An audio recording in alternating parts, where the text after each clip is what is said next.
हमारा question number 5 कहता है कि निम्नलिखित समांतर श्रेणियों में से प्रत्येक श्रेणी में कितने पद हैं।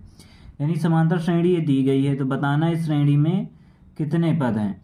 तो इस श्रेणी में हुआ क्या है कि पहले के 3 पद दिए गए, फिर नहीं दिए गए, फिर लास्ट वाला पद दिया गया है 205। यानी हमको क्या क्या दिया गया है, हमको दिया गया है पहला पद यानी a का मान है 7। हमको सार्वधातुक d का मान निकालना हो तो हम दूसरे वाले पद में पहले पद को घटा देंगे यानी t2 माइनस t1 कर देंगे। t2 यानी 13, t1 माने 7, 13 में 7 घटाया तो क्या बचा, 6 बचा, है ना। 13 में 7 घटाया तो 6 बचा, तो पहला पद मिल गया, d का मान मिल गया। ये 205 जो दिया गया है, इस लास्ट पद को हम निकालेंगे कि ये कौन से नंबर पे आ रहा है। तो जिस भी नंबर पे आ रहा होगा, अगर 5वें नंबर पे, 50वें नंबर पे आ रहा है 205, इसका मतलब श्रेणी में 50 पद हैं। वही पूछ रहा है समांतर श्रेणियों में प्रत्येक श्रेणी में कितने पद हैं, ये बताना है। इसमें फार्मूला हमको लगाना पड़ेगा, an बराबर a plus n minus 1 into D.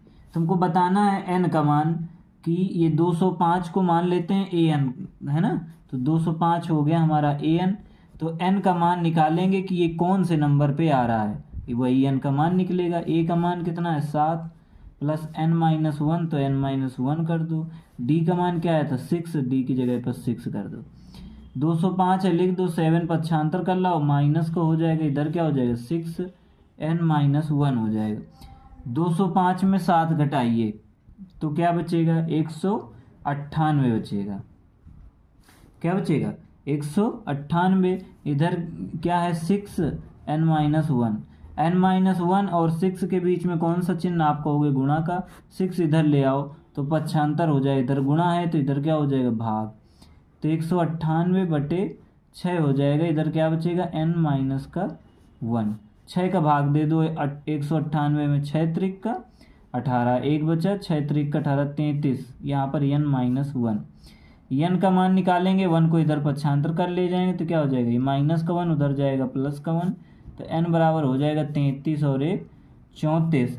यानी ये जो 205 आया है हमारा, ये जो 205 दिया गया था हमको समांतर श्रेणी में लास्ट पद, वो कौन से नंबर का पद है 34वें, और अंतिम पद यही था तो 34वां नंबर का पद यही था। यानी हम कहेंगे कि श्रेणी में कितने पद हैं, 34 पद हैं, लिखेंगे।